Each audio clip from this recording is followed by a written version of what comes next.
네, 안녕하세요. 신바람 국어교실의 신바람입니다. 자, 오늘 배울 교재는 꿈틀 국어 문법 완성 제2단원의 두 번째 소단원 어휘의 유형과 의미 관계에 대해서 배워보는 시간을 갖도록 하겠습니다. 우리 교재 24쪽이고요. 오늘도 열심히 공부해 주시길 부탁드리면서 그럼 바로 수업을 진행하도록 하겠습니다. 오늘 배울 주제는 뭐냐면 어휘의 유형 그리고 그 어휘들의 의미 관계에 대해서 배울 건데요. 첫 번째는 사용 양상에 따른 어휘를 분류해 보았습니다. 그것을 배우게 될 거고요. 두 번째는 종에 따른 어휘를 어떻게 분류할 것인가. 그리고 세 번째는 단어들의 의미 관계에 대해서 배워보는 시간을 갖도록 하겠습니다. 오늘 배울 내용이 사실은 적진 않거든요. 하지만 1시간에 좀 끝내보려고 합니다. 열심히 좀 따라와 주시면 좋겠어요. 자, 먼저 첫 번째 사용 양상에 따른 어휘의 분류를 배워보도록 할게요. 어휘를 나눠 보는데 이 분류라는 거 우리가 배웠었죠. 일정한 기준을 두고 나눈다라는데 무슨 기준이냐면 사용 양상에 따른 사용을 어떻게 하느냐에 따라서 어휘를 분류해 보았다. 그래서 이것을 크게 전문어, 유행어, 은어, 관용어, 금기어, 완고어라고 말을 하는데요. 먼저 전문어부터 보도록 하겠습니다. 전문어의 개념 뭐냐? 특정 분야에서 전문적인 개념을 표현하기 위해 목적이 있죠. 전문적인 분야. 어디서 사용된다? 전문 분야에서 사용된다라는 거죠. 좌창이라는 말은 의학 용어고 항소라는 말은 법률 용어며 히트앤런이라는 것은 야구에서 사용하는 말이다라는 걸 통해서 우리가 전문어다라는 것을 알 수 있는데, 좌창은 뭘 말하는 거냐면 여드름을 말하는 거고요. 항소는 재판에서 그 판결에 대해서 불복한다. 그래서 다시 상소한다라는 거고요. 히트앤런은 타자는 치고 주자는 달리는 것을 말하는 거죠. 전문적인 용어다라는 것을 알 수가 있습니다. 이런 말들의 특징은 뭐냐? 복잡하고 어려운 내용을 압축해서 간결하고 정확하게 표현한다라는 거죠. 해당 개념을 명확하게 나타내야지만 그것에 대해서 적절한 조치를 취할 수 있으니까요. 예를 들면 수술을 하는데 말이 불분명하다 그러면 수술하다가 환자를 크게 위험에 빠지게 할 수도 있으니까 말을 명확하게 해 놓을 필요가 있습니다. 그리고 한자 외래어 외국어를 그대로 사용하는 경우가 많다라는 거죠. 왜냐하면 외국에서 들어온 개념이라든가 이런 것들은 그냥 그대로 받아들이기 때문에 그냥 그것을 그대로 사용하는 경우가 많다.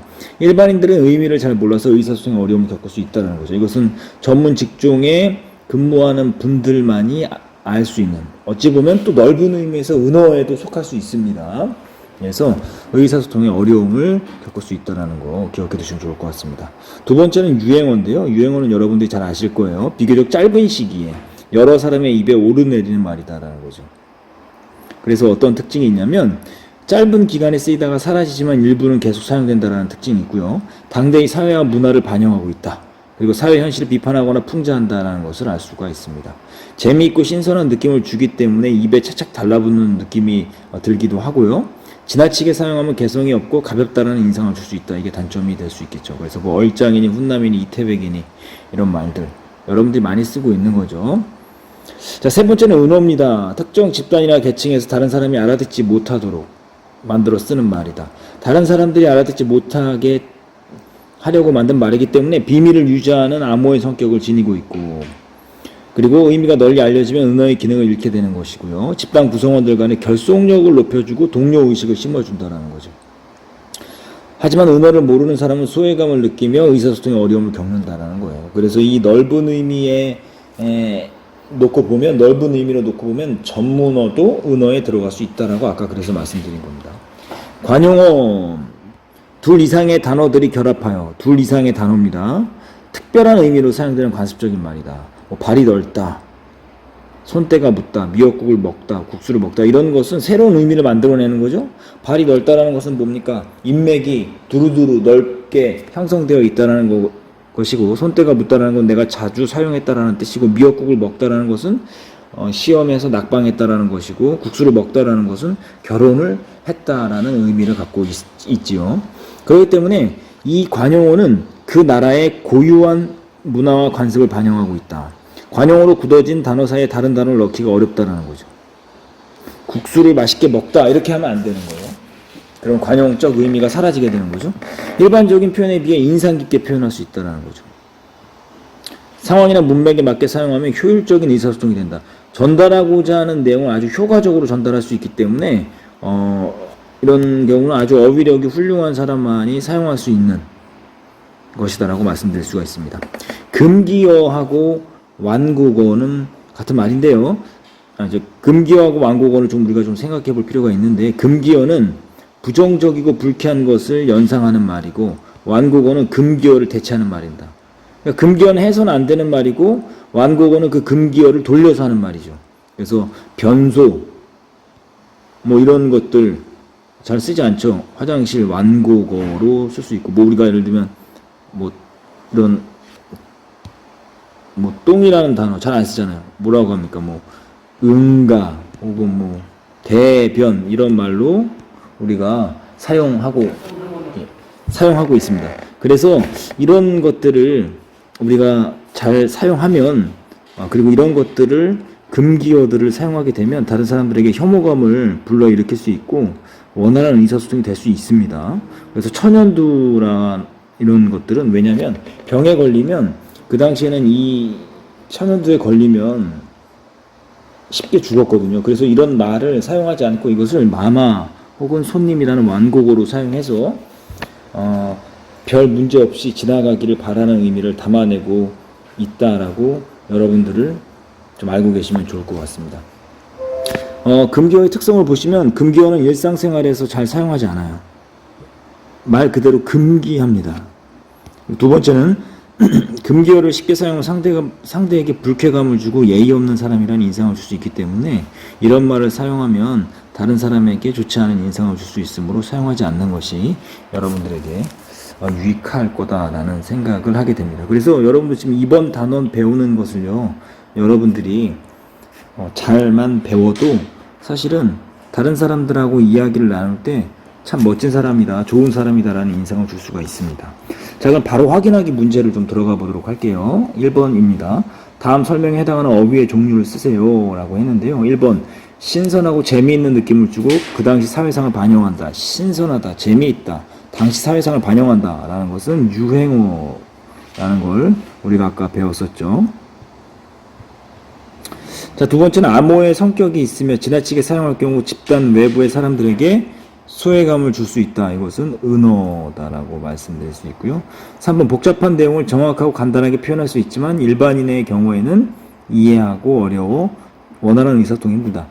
복잡한 내용을 정확하고 간단하게, 이것은 전문어다라고 말씀을 드렸습니다.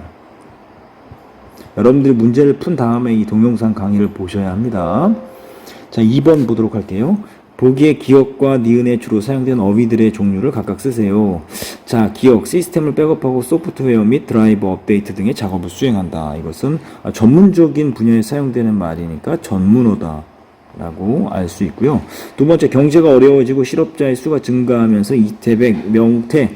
이태백은 20대 태반이 백수다 이런 뜻이고, 명태는 명예퇴직의 말이잖아요. 이 경제가 어려워지면서 유행한 말들이니까 이것이 유행어다라는 것을 알 수가 있습니다. 3번 보시면 네모 안에 공통으로 사용될 수 있는 어휘를 쓰시오. 무엇을 끊다, 무엇을 씻다, 무엇을 내밀다, 무엇을 잡다. 힌트는 우리 신체 일부분입니다. 바로 뭐냐면 손입니다. 손.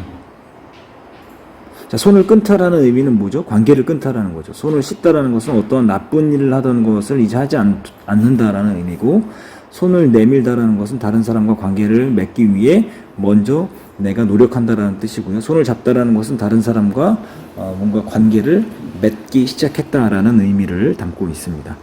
4번 보도록 하겠습니다. 보기에 기억과 니은에 사용된 어휘의 유형을 각각 쓰시오. 그 소녀는 죽었다. 이게 죽었다라는 것은 사실 우리 죽음과 관련된 것을 금기시하는 경향이 있는데, 이 기억은 금기어가 되는 거고요. 니은은 영원히 잠들었다. 완곡하게 돌려서 말하는 겁니다. 쉽게 말하면 완곡이라는 말이 돌려서 말한다라는 거죠. 그래서 완곡어다라는 것을 알 수가 있습니다. 자, 그럼 다음 페이지 26쪽에 여러분들 개념을 또 배워보도록 할게요. 두 번째입니다. 종에 따른. 어휘의 종류에 따른 어휘를 분류해 보자라는 거죠. 이것을 크게 세 가지 고유어, 한자어, 외래어가 있는데요.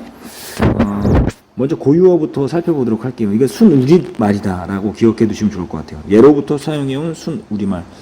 그래서 뭐 푸르다, 푸르스름하다, 눈, 예쁘다, 곱불, 항아리 뭐 이런 것들이 고유어고요. 우리 민족 특유의 정서나 감각을 정확하게 표현할 수 있기 때문에 사실은 우리가 아껴 사용해야 되고 길이길이 계승해야 될 어휘다라는 것을 여러분들이 기억해 두시면 좋을 것 같아요.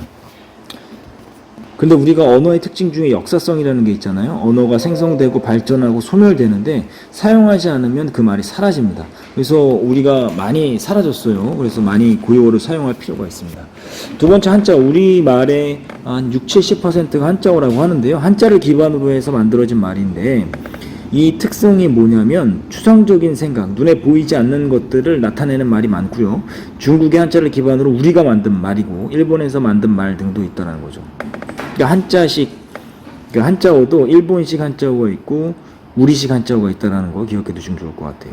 외래어는요, 외국에서 들어와 우리말처럼 사용되는 거. 왜냐하면 외국에서 들어올 때 그 말을 대체할 적절한 우리말이 없었기 때문에 버스, 빵, 볼펜, 슈퍼마켓 넥타이 뭐 이런 것들이 다 외국에서 들어왔음에도 불구하고 우리말처럼 사용되는 것이기 때문에 이것을 외래어다라는 겁니다. 그러니까 대체할 수 없는 외국의 말은 외래어가 되고요. 대체할 수 있는 말은 외국어가 되는 겁니다. 예를 들면 이런 댄스라는 말은 춤으로 대체할 수 있죠. 이런 건 외국어가 돼요. 하지만 외래어는 버스 대체할 수 없죠. 그렇기 때문에 이 외래어의 특징은 외국의 문물이 들어오는 과정에서 자연스럽게 같이 들어왔고 외래어는 다른 말로 대체하기 어렵다. 하지만 외국어는 대체할 수 있다고 뭐 방금 설명드렸으니까 지나친 사용은 국어의 발전을 저해할 수도 있다는 거 좀 기억해 두시면 좋겠죠.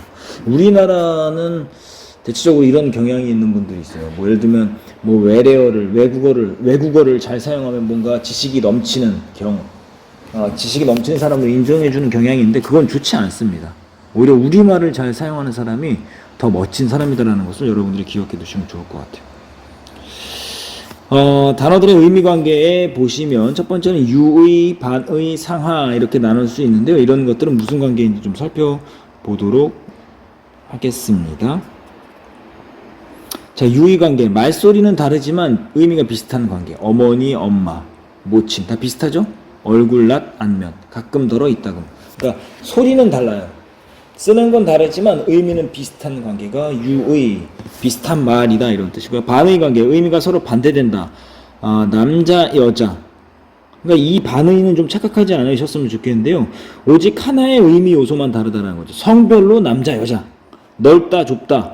그리고 높다, 낮다. 하나의 의미 요소만 다르고 나머지 의미 요소는 같다라는 걸 좀 기억해 두시면 좋을 것 같아요. 쉽게 생각하시면 반대되는 관계다라고 기억해 두시면 좋을 것 같습니다. 상하, 그러니까 위로 올라가는 것은 상의어, 아래로 내려가는 것은 하의어다라고 말씀드릴 수 있는데요.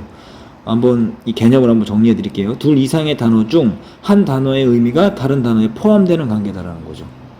다른 단어의 의미를 포함하는 단어를 상의어, 그리고 포함되는 경우를 하의어라고 한다라는 거죠. 그러니까 쉽게 말하면 이 예술 아래에 예술이라는 게 있으면 그 밑에 뭐가 있습니까? 영화도 있고요. 음악도 있고요. 미술도 있고요. 문학도 있습니다. 그럼 예술은 영화, 음악, 미술, 문학의 상의어가 되지만 영화, 음악, 미술, 문학은 예술의 하의어가 된다라고 여러분들이 기억해 두시면 좋겠습니다. 자, 그리고 두 번째는 다의어와 동음이의어. 이게 다 한자어라서 여러분들이 헷갈릴 텐데 다의어는요, 많다 이런 뜻입니다. 뭐가 많냐면 의미가 많다라는 거예요. 그래서 두 가지 이상의 뜻을 지닌 단어다라는 거죠. 손이라는 것을 보면 의미가 굉장히 여러 개죠. 사람의 팔목 끝에 달린 부분, 신체 일부분의 중심 의미이지만 손가락도 되고 또 어떤 일을 하는데 그 사람의 힘이나 노력, 기술, 그리고 어떤 사람의 영향력, 권한이 미치는 범위 이런 거죠. 동음이의어는 말 그대로 동음, 소리는 같지만 이의, 뜻은 다르다라는 것을 말하고 있습니다. 그래서 말소리는 같지만 뜻이 다른 단어. 그래서 배는 신체 일부, 교통수단, 바다에서 타고 다니는 것, 배, 그리고 배나무의 열매 이런 것들이 다 뭡니까? 소리만 같지 우연히 소리만 같은 것이지 뜻은 다르다라는 것을 여러분들이 알 수가 있습니다. 자, 그래서 이제 바로 확인하기 문제 들어갈게 한번 풀어보시고 영상을 멈췄다가 해설 다 푼 다음에 해설 영상을 틀어주시면 좋겠습니다. 자, 1번 다음 설명에 해당하는 어휘의 종류를 쓰시오. 1번 우리 고유의 문화나 감정을 정확하게 표현할 수 있지만 외국인의 경우 구분하기 어려워할 수도 있다. 그것은 뭐냐? 고유어. 외국에서 들어온 말로 우리말로 대체할 수 없다. 추상적인 개념어가 많아 정확한 의미를 표현할 수 있는 말이다. 한자어다라는 거. 다음 제시된 어휘들의 관계, 쉽다, 어렵다, 반대되는 거니까 반의 관계. 서다, 앉다, 반대되니까 반의 관계. 의논, 논의, 비슷하죠? 의논하다, 논의하다, 유의 관계. 문학, 소설, 문학 아래에 소설이 있는 거니까 상하 관계다라는 것을 알 수가 있어요. 3번 두 단어 사이의 관계가 나머지와 다른 것은 뭡니까? 길다, 짧다는 뭐가 되는 거예요? 반의. 아빠, 엄마, 반의. 계절, 겨울은 뭐가 됩니까? 상하. 밝다, 캄캄하다, 반의. 조급하다, 느긋하다, 반의. 3번이 상하 관계고 나머지는 다 반의 관계다라는 거예요. 4번 밑줄 친 단어의 관계가 다의면 다, 동음, 이의 관계면 동. 밤에 밤을 먹었다. 이것은 뭡니까? 소리만 같은 거죠. 의미는 다른 거니까 동음, 이의 관계고요. 머리를 깎다가 가위에 머리가 찔려 피가 많이 났다. 이것은 의미가 많은 거니까 다의어. 제주도로 가는 배에서 멀미가 나서 배가 많이 아팠다. 이것은 동음, 이의 관계다라는 것을 알 수가 있습니다. 자, 오늘 배운 부분은 어휘의 유형과 의미 관계에 대해서 배웠습니다. 그렇게 어렵지 않거든요. 여러분들이 배운 부분을 복습하시고 반드시 여러분들 것으로 만드는 귀한 시간을 가졌으면 좋겠습니다. 자, 오늘도 열심히 공부해 주셔서 감사합니다. 그럼 다음 시간에 다시 만나요. 소년이요, 야망을 가져라.